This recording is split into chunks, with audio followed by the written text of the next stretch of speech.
복을 주기 원하시며 내 뜻대로 안 되어도 잘 이겨내길 원하노라. 아멘. 아멘. 우리가 읽은 이 본문의 말씀은 이스라엘의 결혼잔치에 관한 이야기입니다.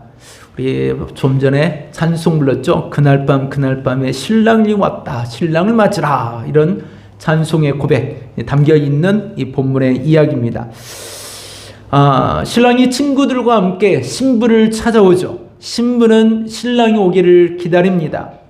신랑이 친구들이 먼저 신랑이 온다. 우리 화물지고 오는 것처럼 신랑이 온다 라고 말하면 이제 신랑이 오는구나 하고 신부들이 신랑에 대한 기대감, 고대감을 가지고 이렇게 기다리게 됩니다.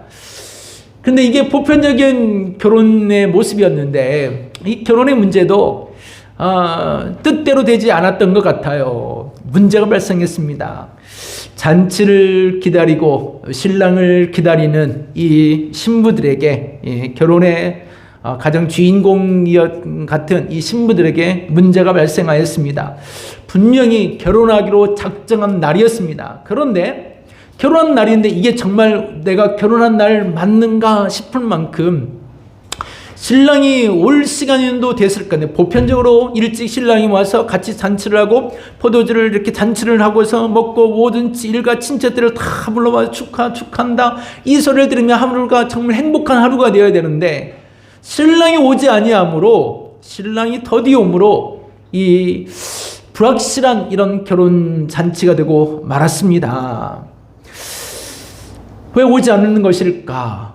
오늘을 잊어버렸을까? 아니 혹시 오다가 어떤 문제가 발생했을까? 어떤 문제가 발생하였기에 도대체 오지를 않는 것인가? 오늘 같으면 핸드폰을 들고 어디야 라고 부를 수 있을 것 같은데, 과거에는 핸드폰이 없잖아요. 핸드폰이 없는 그 시기에는 오직 신랑이 친구들이 신랑이 온다 맞아라 신부들이요 라고 하기 전까지는 신랑이 오는지 안 오는지를 알 수가 없었어요. 무작정 신랑을 기다려야 되는 이런 상황이 됐습니다. 그러다가 훌쩍 시간이 지나 늦은 저녁이 됐어요. 저녁이 깊어져 가기 시작했죠. 요즘같이 5시만 지나가면 어두컴컴해지잖아요. 그러면 6시 되면 5시 반쯤 되면 등불에 불을 켜야 될 상황입니다. 그런데 신부들이 단장을 하고 오랫동안 기다리다 보니 기다림도 지쳐서 졸기도 하고 잠을 자기도 하고 조금 더 늦겠지 하다가 자기도 모르게 잠을 청하고 또 조는 이런 사람들도, 이런 신부들이 있었다라고 이야기합니다. 그렇게 잠시 생각이 해이해져 갈 때입니다. 처음에는 긴장하고 기대감이 있었지만 시간이 지날수록 이 긴장감과 기대감이 허물어지고 불확실해지게 되면서 해이해지게 되었다, 생각이. 이럴 때 늦은 저녁, 깊은 저녁이 되어갈 때, 그때가 되어서야 신랑이 온다라는 친구들의 소리를 듣고 이제 신랑이 온다는 소식을 듣고 당황하게 됐습니다. 굉장히 당황스럽게 됐죠. 당황해서 신랑을 맞으려고 보니까 불이 필요했어요. 등불이 필요했어요. 등불을 켜려고 하자 5명의 신부들은 켤 등불에 기름이 없었고 5명의 신부들에게는 아직 남은 등불에 기름이 있어서, 그래서 신랑을 맞이할 수 있었고 5명의 신부들은 신랑을 맞이할 수 없었다라고 말을 합니다. 이것이 우리에게 전해주고 있는 25장 1절에서 13절까지의 말씀입니다. 이 말씀을 두 가지로 우리는 흔히 말씀을 듣습니다. 스몰 픽처와 빅 피처, 이렇게 좀 이야기해야 될까요? 거창해 보이죠? 작은 그림의 표현을 말하면 이런 말씀입니다. 이 마태복음 1절 13절까지 마지막 결론에 가서 결론에 대한 이야기, 이 에피소드의 모든 이야기의 결론은 이거야. 깨어있으라. 우리의 주인은 교훈은 이렇게 말씀이었죠. 주인이 언제 올지 모른다. 신랑이 언제 올지 모른다. 언제 올지 모르지만 깨어있는 신부들은 신랑을 맞이할 수 있을 것이다. 이것이 스몰 픽처, 작은 그림의 이야기입니다. 옅은 밤이 깊어갈지라도 신랑은 오니까 깨어서 기다려라. 긴장하고 기다려라. 우리에게 신앙적인 표현은 이런 이야기죠. 부활하신 예수님께서 훗날에 다시 오시리라. 모든 만물을 다 심판하실 그때는 주님이 다시 재림하셔서 믿는 자들은 다 데리고서 영원한 구원의 천국으로 그들 데리고 갈 것이며, 그때 허다한 많은 증인들이 다 등장해서 그분의 이름을 높여드릴 것이다. 거룩하다 거룩하다, 이런 찬송의 부를 그날이 있겠죠. 주의 재림의 날입니다. 그날이 언제일지 모르지만 항상 깨어있는 믿음을 가지고 살아라. 우리에게 이런 작은 그림의 교훈 하나를 우리에게 심어주고 있습니다. 이게 스몰 픽처, 작은 그림의 이야기. 본문 이 말씀 그대로의 깨어있으라 마지막 결론의 메시지죠. 또 한 그림은 빅 퓨처, 조금 더 큰 그림으로, 큰 사이즈로 이렇게 이야기할 수 있어요. 큰 사이즈로 말하면 이 마태복음에서는 하나님의 나라에 대한 이야기를 참 많이 전합니다. 천국이죠. 천국이 가까웠다. 드디어 예수님 우리에게 오심으로 드디어 약속된, 구약에 약속된 성경대로 예수님이 오셨다. 아브라함과 다윗으로부터 오신 그 예수님이 우리에게 왔어. 하나님 나라가 이제 이 세상에 왔어. 천국이 이루어진 거야. 심령에 가난한 사람들에게도 천국이 있을 수 있어. 그리고 주님이 이런 얘기 하시죠. 마태복음 13장에 이런, 마태복음 13장은 천국에 대한 이야기입니다. 천국은 결시와 같으니, 천국은 누룩과 같으니, 천국은 멀 남은 이야기가 아니라 지금 현재 우리 생활 속에서, 삶 속에서 지금도 활발하게 이루어지고 있어. 이 이야기를 합니다. 13년 전체 이야기는 천국에 대한 비유예요. 그래서 천국은 멀리 있는 것이 아니라 천국은 농부와 같고, 천국은 어부와 같고, 천국은 장사하는 사람들 같다. 이 말의 의미는 농부였고 어부였고 장사하는 모든 사람들의 곁에, 여러분 곁에 천국은 지금도 이루어지고 있습니다 라는 이야기예요. 이 13장의 이 천국에 대한 이야기를 합니다. 그런데 이 마태복음에서 이 13장의 천국의 이야기가 25장의 천국의 이야기로 다시 등장해요. 우리가 읽은 25장의 천국 이야기예요. 13장의 천국 이야기는 현재 진행형이라면 25장의 이야기는 미래적인 이야기예요. 아, 그러면 13장이 지금 천국이 우리의 삶 속에 이루어지고 있다면 25장은 그러면 우리에게 다가올 천국은 어떤 곳이냐? 25장이 이 이야기를 합니다. 우리 믿는 우리에게 향하여서 천국은 바로 이러한 것이로구나, 이렇게 천국은 이렇게 오겠구나, 이런 표현을 25장에 하고 있습니다. 그래서 25장에는 세 가지 비유를 들어요. 세 가지 비유를 들어서 우리가 읽은 우리 첫 번째 이야기는 지혜로운 다섯 처녀, 지혜로운 5명의 신부들처럼 머나먼 천국은, 우리에게 죽음 이후에 다가올 그 천국은 멀지 않았어. 항상 깨어서 그 천국을 생각하며 살아가야 돼. 미래적인 이야기죠. 현재 진행이 아니라 미래적인 이야기로 첫 번째 에피소드를 이야기를 하고, 두 번째 에피소드를, 그러면 우리의 삶은 그 천국을 바라면 어떻게 살아가야 되느냐? 달란트 비유를 합니다. 1달란트, 2달란트, 5달란트 받은 종들처럼 지혜롭게 이 인생의 삶을, 그래 영원한 천국에서 칭찬받을 그날을 위해서 지금의 신앙생활은 그날을 바라보며 우리는 이렇게 살아가야 돼. 이게 두 번째 이야기예요. 그래서 세 번째, 그러면 영원한 천국은 어떤 곳이냐? 양과 염소의 비유를 통해서 주인 되신 분이 심판할 것이다. 인생의 삶을 사는, 이 모든 삶을 살아온 날 동안에 13장과 25장에 이런 삶을 살았던 이들을 향하여 염소처럼, 양처럼, 양은 오른편에 순종하고 말씀대로 산 자들은 오른편에서 칭찬받고 천국을 하겠지만, 염소같이 항상 치어맞고 교만하고 주저앉은 자들은, 하나님 말씀에 멀어진 자들은 멸망기로 갈 것이다. 심판의 이야기. 그래서 25장은 이 세 가지 이야기를 하고 있습니다. 이게 우리가 25장, 우리가 이 본문을 대하는 이런 교훈의 두 가지 그림입니다. 본문 그대로 깨어있으라 라는 말과 조금 더 큰 이야기로, 천국에 대한 이야기로 지금 확장되어가는 미래지향적인 이런 메시지로 우리의 모든 인생을 사는 자들에게 가르쳐주는 두 가지의 이야기죠. 그래서 통정적인 개념으로 먼 훗날의 모든 미래적인 이야기를 전부 다 끌어가지고 와서 우리에게 말하는 통정적인 개념으로 확장된 이야기로 이의 천국, 이 이야기를 전해줍니다. 그런데 오늘은 이 두 가지 이야기 아니라, 두 가지의 이야기가 아닌 이런 기본적인 이야기를 가지고서 우리는 우리 삶 속에서 우리의 신앙생활이 어떠해야 될까라는 메시지로 오늘 나누려 합니다. 더디옴으로 신랑이 더디 왔다라는 이 말씀을 통해서 그래 우리가 예수를 믿으면서 예수님이 희미하고 좀 더디 다가오는 것 같고 이런 상황에서 우리가 어떤 신앙을 품고 살아야 될까? 먼저는 우리의 신앙생활과 항상 다를 수도 있겠다라는 이야기입니다. 다르다는 것은 내 뜻과 내 생각과 세상은 다르게 흘러갈 수도 있겠다. 내 믿음은 이렇게 믿음을 가지고 살아가지만 내 믿음과 다르게 믿음 생활이 흘러갈 수도 있다. 나는 이 믿음을 가지고 1, 2, 3, 4 이렇게 나는 믿음을 살 거야. 그런데 하나님은 1 다음에 마이너스 0.9가 될 수도 있을 것이고 그 다음에 하나님은 우리를 1 다음에 4로 뛰어넘게 할 수도 있을 것이고 내 생각과 내 방법과는 다르게 주님이 일할 수 있다라는 이야기입니다. 정말 중요한 결혼식이었습니다. 정말 중요한 결혼식의 신부들의 입장에서 신부들이 생각할 때는 정말 가장 소중한 날이잖아요.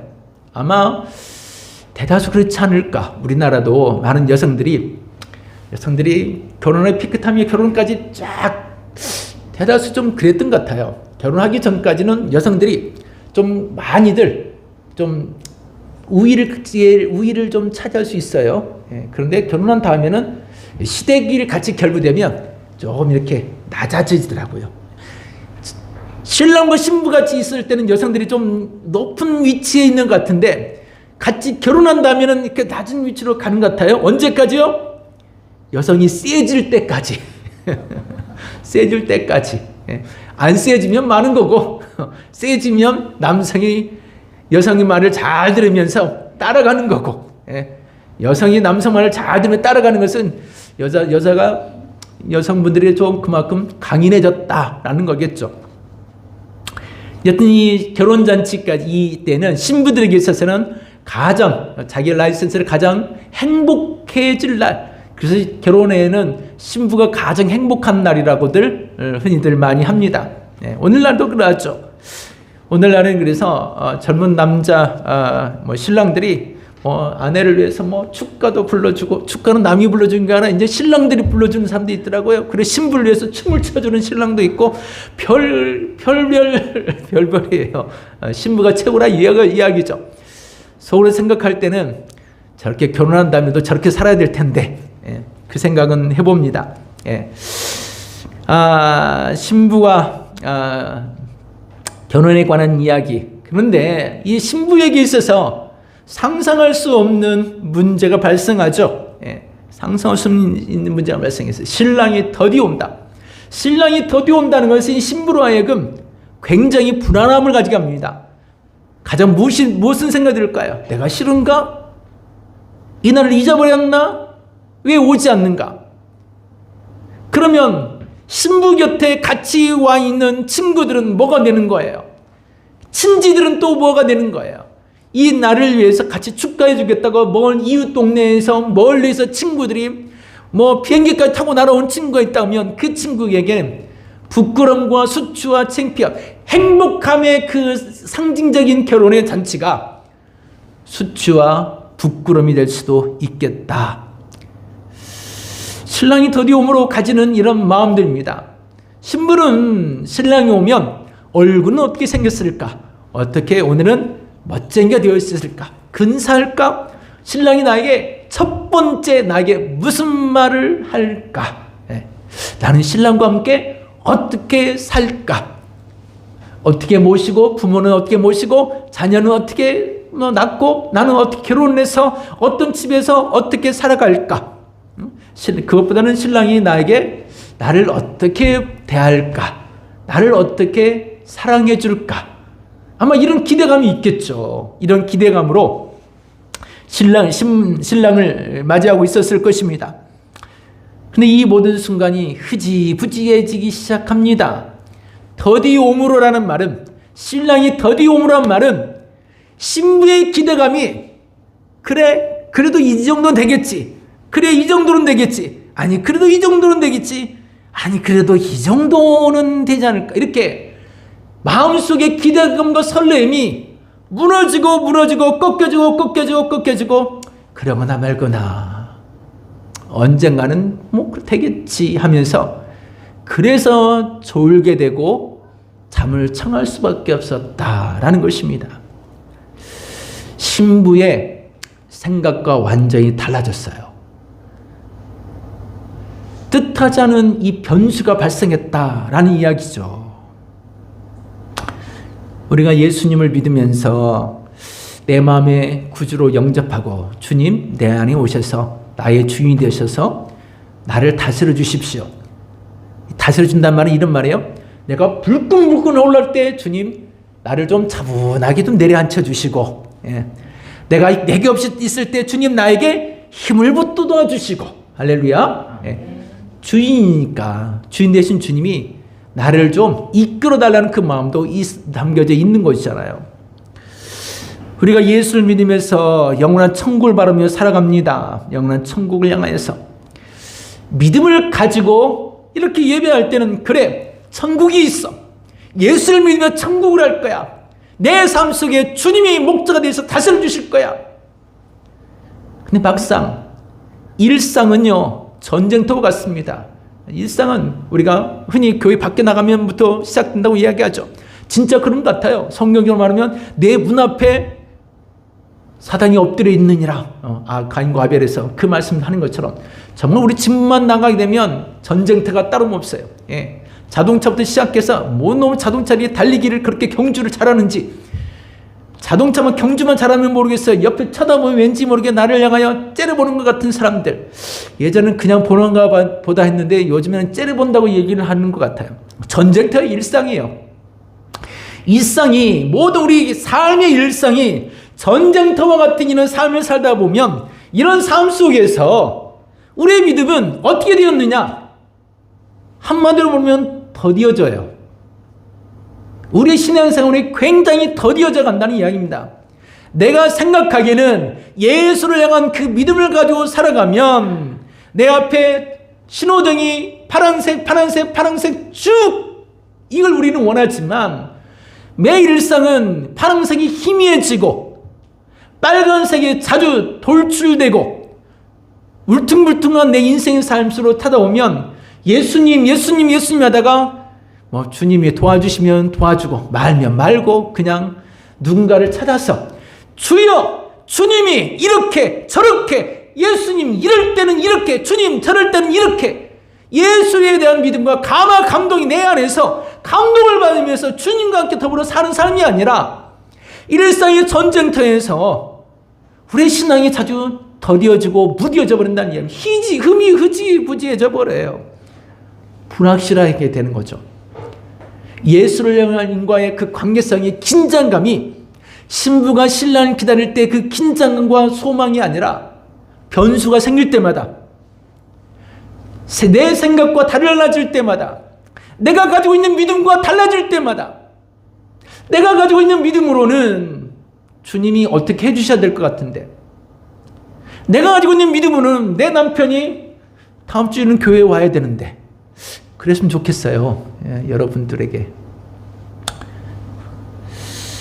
그러한 우리들에게 주님이 경고하듯 내 계획과 달라질 수도 있다. 내 생각과 다를 수도 있다는 이야기를 합니다. 우리 인생의 삶은 항상 우리 계획과 다른 일들이 참 많이 생길 것 같아요. 신부들이 그토록 영원하던 그날이잖아요. 그리고 그 순간임에도 불구하고 그날도 그 순간도 더디어지고 희미해지고 신부들마저 좋을 수밖에 없게 만들고 잠을 청할 수밖에 없게 만들고 이 결혼에 대해서 불확실성을 가지게 만드는 이런 변수들, 다를 수도 있겠다라는 것입니다. 내가 생각한 것과 다를 수도 있어요.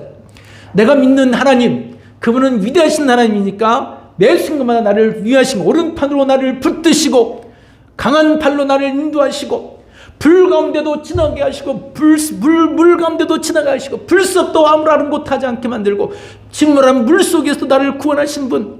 그래, 나는 어느 곳을 가더라도 나는 이런 사람이야. 그런데 그렇게 믿고 믿고 하나님 믿고 사는데 내 삶 속에는 자주 삐그덕거리고 주님이 진짜 예수님이 진짜 계시겠지? 주님이 진짜 살아계신 분이지? 그런데 살아계신 하나님의 어떤 믿음이 희미해질 수도 있다는 것입니다. 때로는 내 방식대로 되지 않을 수도 있고, 그래서 내 생각과 반대로 되어도 한번 따라 보겠습니다. 내 생각과 다른 삶이 찾아와도 나는 살아있고 주님도 살아계신다. 주님이 사라지지 않았습니다. 내 생각과 내 변수가 달라지고 내 상황이 달라졌을지라도, 내가 계획한 것이 더디어졌을지라도 예수님이 사라진 거 아니죠. 예수님 나에게서 더 멀어진 것도 아닙니다.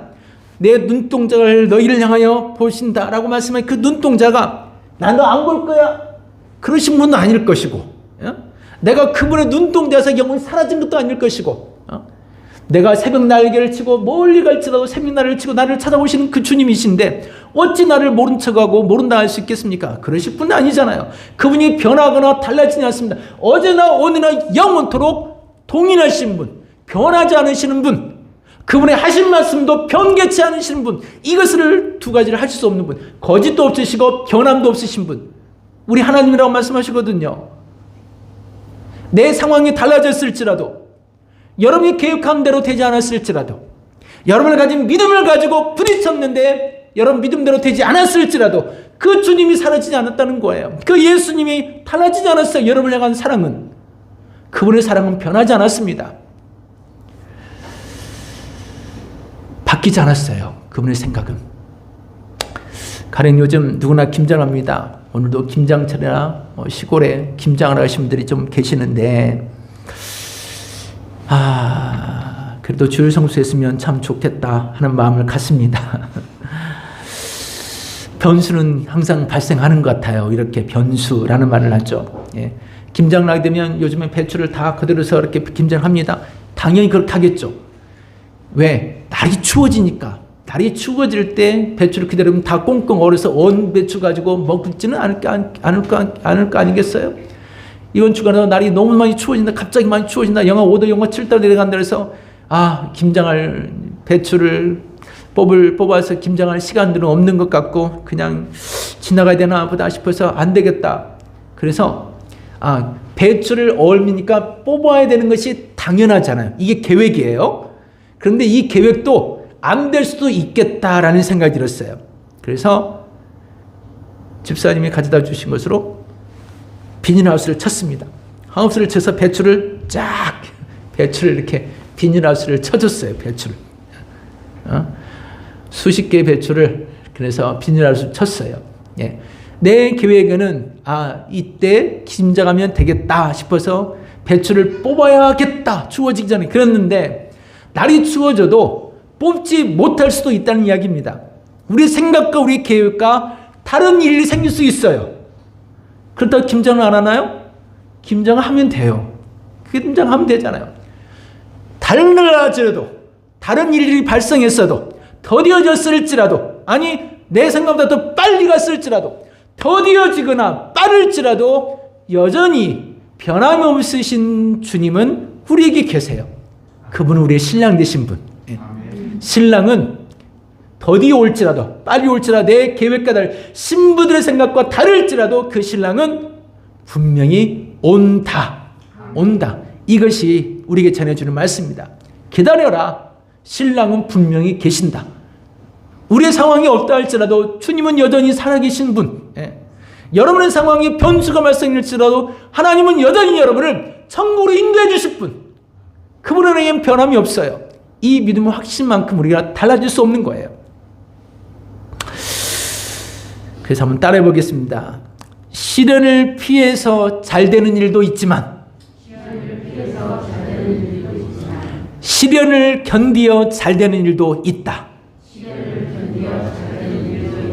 네, 여러분의 계획대로 안 되어서 무너진 일도 있겠지만 여러분의 계획대로 안 되어서 잘 되는 일도 있을 수 있어요. 그렇죠? 그래서 여러분의 생각대로 안 되었다고 해서 여러분이 모든 것이 끝나는 것은 아닙니다. 흔히 끝날 때까지 끝난 것이 아니고 죽을 때까지 죽은 것은 아니잖아요. 우리의 영원함은 항상 우리에게 가까이 있습니다. 그 신랑 되신 주님을 기다리고 기대하는 마음은 여전히 우리에게서는 버려서는 안 되는 이야기예요. 그래서 지혜로운 다섯 처녀의 이야기를 하는 것입니다. 이들은 어떻게, 그들도 졸기도 했어요. 다섯 처녀도 마찬가지예요. 졸기도 했지만 그들의 마음이 변하지 않는 것은 신랑을 기다리는 마음, 이 마음은 변하지 않았거든요. 그래서 깨어있으라라고 마지막 결론을 이야기할 수 있는 거예요. 이 신부들도 똑같이 그들도 자기들의 변수가 발생했고 믿음이 떨어졌고 나약해졌고 졸기도 했고 잠을 자기도 했지만 여전히 신랑을 기다리는 깨어있는 믿음은 변함이 없었기 때문에 신랑과 함께 결혼잔치를 할 수 있었던 거죠. 신랑이 밤이 지나갈 무렵에 찾아왔습니다. 모두를 향하여 신랑이다. 신랑이 왔다. 드디어 신랑이 왔다. 신랑이 왔다. 다급해지고 부끄러움을 가지는 신부들이 있었습니다. 우리가 예수를 믿으며 신앙생활을 열심히 잘하고는 있습니다. 그런데 이렇게 살다가 100여 년을 살다가 그냥 죽는가? 우리 100년을 살 걸 바라보고 우리가 보장성 보험들을 참 많이 들고 있습니다. 연금도 필요한 것 같고요. 진짜 연금도 필요한 것 같아요. 연금도 잘 드세요. 그리고 훗날을 위해서도 차박차박 나오는 뭔가 있으면 참 좋겠다, 이런 생각은 해보긴 합니다. 근데 그 어떤 보장성 보험에도 보험을 만족함을 우리에겐 주지는 못하는 것 같아요. 우리 인생의 보장성 보험은 예수. 할렐루야. 예수. 그분 예수입니다. 왜냐하면 이제 곧 이어서 등장하는 달란트 비유와 염소 양의 비유에서 이 설명을 하고 있기 때문입니다. 이는 내일을 기대하지 않고 인생의 일상을 멈춰 사는 많은 이들에게 주는 교훈이기도 합니다. 일상의 삶을 전전긍긍하며 매일매일 같이 바쁘게 전전긍긍하며 살아가는 모든 자들에게 주님이 하신 말씀이기도 합니다. 매일 순간순간을 살아가는 자들에게 내일을 기대하게 만들어요. 우리에게 영원한 천국을 기대하게 만드는데, 이 25장에서 이런 말씀을 하고 계시죠. 어리석은 다섯 처녀 있죠. 신부가 있다고 했죠. 지혜로운 신부, 그리고 여기 어리석은 신부, 이렇게 있다고 칩시다. 여러분 볼 때는 이게 어리석어 보여야 되나요? 그게 조금 더 나아 보이나요? 좋아요. 어리석은 신부 5명이 있고 지혜로운 신부 5명이 있습니다. 근데 이 이야기는 25년 전체를 그대로 평행선으로 갑니다. 어떻게 하느냐? 여기 어리석은 신부 5명이 있습니다. 이들은 등불에 기름을 준비하지 않았고 있다가 신랑이 못 내서 아차 싶었지만 신랑을 맞이할 수 없었어요. 때는 늦었어요. 신랑이 확실히 온다는 이 믿음이 사라져버렸기 때문에 그래요. 그런데 이 신부의 이야기가 그대로 다음 장면 어떻게 바뀌는가 하면 달란트 비유에서 이렇게 이야기합니다. 5달란트, 2달란트 받은 종들은 주인이 시킨 대로 그들의 장사를 하고 그들의 삶을 살았어요. 장사도 하고 농사도 짓고 사업도 하고 삶을 살았어요. 그러면 일로 하면서 주인 되신 분을 위하여 청지기적인 삶을 가지고 일을 했어요. 그래서 5달란트는 5달란트 남기고 2달란트는 2달란트 남겼어요. 그러나 이 1달란트 받은 종은 어차피 이것은 다 주인 것인데 내가 잘해도 주인 것, 못해도 주인 것, 그러나 말거나 땅에 묻어버리고 아무 일도 하지 않았어요. 그러자 주인이 와서 이 악하고 게으른 종아, 너는 슬피 울며 멸망길로 가라 라고 말합니다. 자, 어리석은 처녀 신부 다음에 어리석은 종아라고 말합니다. 악하고 게으른 종아, 조금 더 억세게 강렬하게 나갔어요. 어리석은 신부였지만 악하고 게으른 종이라는 말로 좀 더 강렬하게 말했어요. 그 다음에 이 악하고 게으른 종에 대한 이야기가 조금 더 강력하게 말합니다. 양과 염소에 비유해서 염소들을 향하여서 염소 같은 자들아, 너희는 주의 말씀을 무시하고 어리석은 자를 살았고 인생에서 예수를 믿지 않고 살았으니 너희는 악하고 게으르다는 말을 들으면 그나마 여기는 회개하고 깨우칠 수 있는 기회가 주어지지만 그 밑에 있는 이 염소는 그냥 멸망길로 내 던져버려요. 던져버렸어요.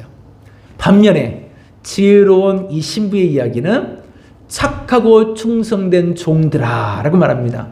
그리고 나서 양들을 향해 너희는 항상 아멘하며 주의 말씀대로 살았으니 너희는 내 주인의 잔치에 참여할지어다 라고 말합니다.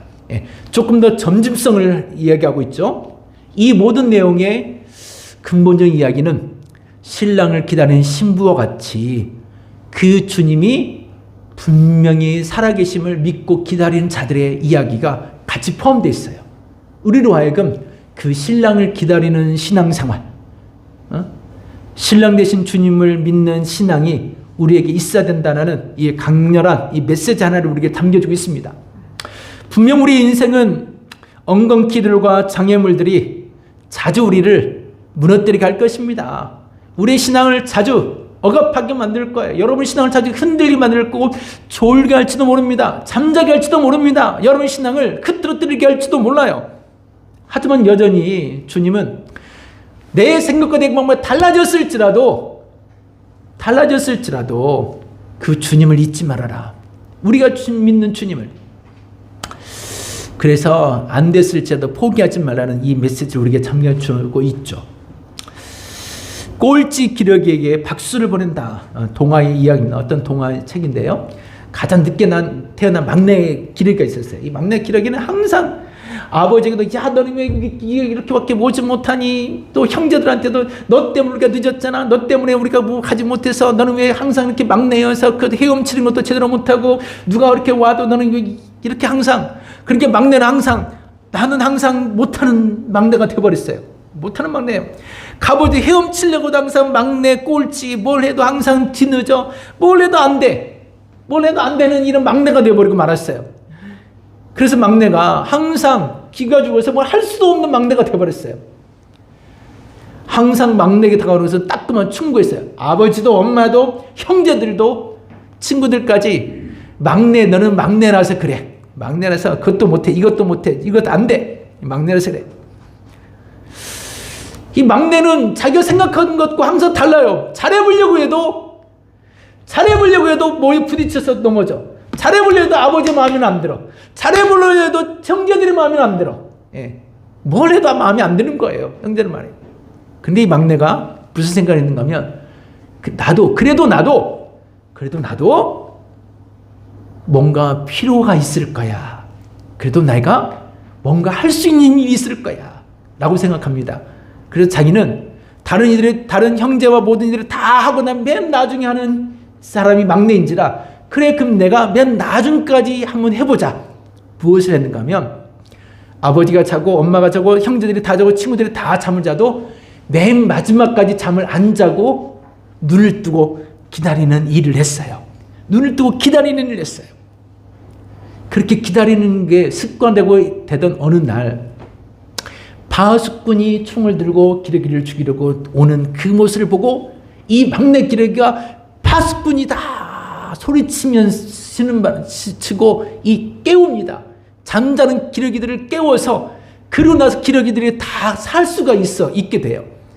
항상 자기 계획과 되지 않았고 충고밖에 따르지 않았던 이 막내 기러기가 오히려 더 많은 이들을 다 살려내는 일을 하게 돼요. 살려내는 일을 하게 돼요. 우리의 믿음 생활이 삶에 부딪히면서 여러분의 믿음 생활과 달라질 수 있어요. 여러분이 교회 와서 오늘도 잘 되고, 교회 왔으니까 내일은 할렐루야 더 잘 되고, 토요일까지 기가 막히게 잘 됐어. 정말 할렐루야 아멘도 없으시고 잘 되기를 바랍니다. 그렇지 않아야 할지라도, 변수가 생각하고 다른 일들이 생길지라도 우리에게는 주님이 떠나지 않았습니다. 여러분에게 주님은 변하지도 않았어요. 여러분이 어릴 때나 지금이나 죽음이 다가올 그때까지 여러분을 품으시고 여러분을 구원하실 그 예수님은 달라지지 않았어요. 아멘. 사랑이 변질되지도 않았어요. 아멘. 그 주님을 사랑하는 마음으로 여러분의 삶을 당당하게 살아갈 수 있기를 주의 이름으로 축원합니다.